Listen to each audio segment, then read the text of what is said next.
किस्सा गो में सलाम अर्ज़ा है।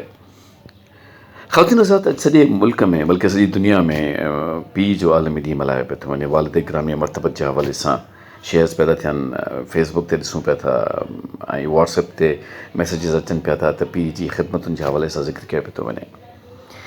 हाणे ज़िंदगी में इहे ॿई बुनियादी हैसियत रखंदा, असासी हैसियत रखंदा, वालिदा बि ऐं वालिद बि।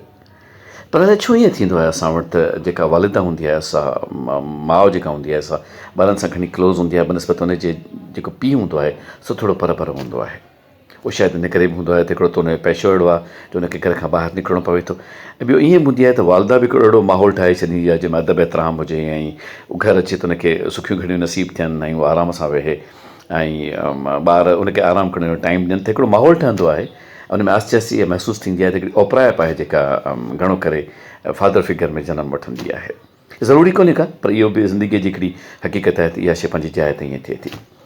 हाणे वक़्तु गुज़रण साण अलाए छो जो औलाद जवान थिए थो ऐं वॾो थिए थो ऐं वेझो अचण जी कोशिशि करे थो त हिकिड़ो डिस्टेंस विच में अची वेंदो आहे। अलाए छो इहो महसूसु थींदो आहे त वालिदा सां जेका फ्रैंकनेस ॿारनि जी आहे उहा वालिद सां जुड़ी कोन सघंदी आहे। असीं कॾहिं केतिरो बि चऊं त असां उन्हनि सां प्यारु कयूं था, पर असीं शायदि वर्बली उन्हनि खे चई कोन सघंदा आहियूं त बाबा असां अव्हां सां प्यारु कयूं था, असांखे अव्हां सां मोहबत आहे, असांखे प्यारु आहे अव्हां सां। असांखे मतिलबु हिकिड़ी फेमिलियरिटी जेका आहे, मूंखे माफ़ु कजो जेकॾहिं तव्हांखे इहा ॻाल्हि अजीब लॻे, पर फैक्चुअल पोज़ीशन इहा आहे त शयूं जेके आहिनि से पर पर थींदियूं आहिनि। त हाणे इनखे ईअं कजे त छो न टाइम कढिजे, छो न वक़्तु कढिजे, छो न उन्हनि सां गॾु वेहिजे अदब एतिराम जे माहौल में। कचहरी छो न कजे? यानी जेकॾहिं फ्री टाइम आहे त हुन में जेकॾहिं माण्हू पंहिंजे वालिदा खे टाइम ॾिए थो त पंहिंजे वालिद खे बि टाइम ॾेई सघे थो, उन सां बि माण्हू वेही सघे थो, उन सां उहो ज़िक्र उहा गुफ़्तगू हुनखे करणु घुरिजे, ज़रूरु करणु घुरिजे। कंहिं हंधि इंटरव्यू थियो पए कंहिं नौजवान जो त जॾहिं हुनखे कंहिं पोज़ीशन लाइ उन्हनि सिलेक्ट कयो पए त जेको CEO हो जंहिं इंटरव्यू वरितो पए उन हुनखां पुछियो त तव्हां पढ़ाई कीअं कई आहे? त चई त मुंहिंजे वालिद मूंखे सपोर्ट कई आहे। त तव्हांजे वालिद छा कंदा आहिनि? चई हू धोबको कमु कंदा आहिनि, धोबी आहिनि। त चई त तव्हां पाण कॾहिं को कमु कयो आहे? चई न, मूं अञा फ़िलहालु हेसि ताईं को बि कमु कोन्हे कयो आहे। त हुन चयो त तव्हां कॾहिं पंहिंजे वालिद ते हथु ॾिठा आहिनि? हुन चयो त न, मूं कोन ॾिठा आहिनि। चई बसि तव्हां अॼु वञो ऐं सुभाणे मूंखे इहो जवाबु आणे ॾिजो त तव्हां उहे हथु ॾिठा आहिनि। छोकिरो जो घर वियो ऐं शाम जो हुनजी पंहिंजे पीउ सां मुलाक़ात थी ऐं हुन चयो त मां तव्हांजा हथु ॾिसणु चाहियां थो।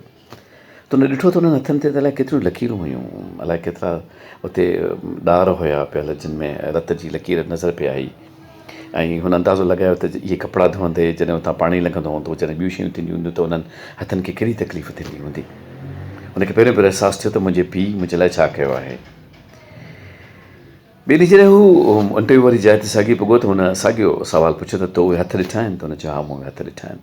की बसि मां चाहियां थो त मूं वटि हिकिड़ो अहिड़ो माण्हू कमु करे जंहिंखे इहो अहसासु हुजे त उहे हथु हुनजे लाइ छा कुझु करे विया आहिनि। ॻाल्हि नंढड़ी आहे पर पंहिंजी जाइ ते ख़ासि अहमियत रखे थी।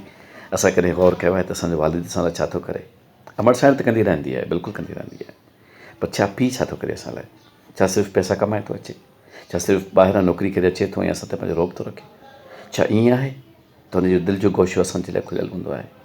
छा ईअं आहे त हू पंहिंजो रत सत कढी असांखे ॾिए थो? छा ईअं आहे असांजे हिन जुमिले जे लाइ आहे त असीं तव्हां सां प्यारु कयूं था? पंहिंजो ख़्यालु रखिजो। अलाह पाक जी फ़मान में हुजो। वॾी महिरबानी अव्हां जी।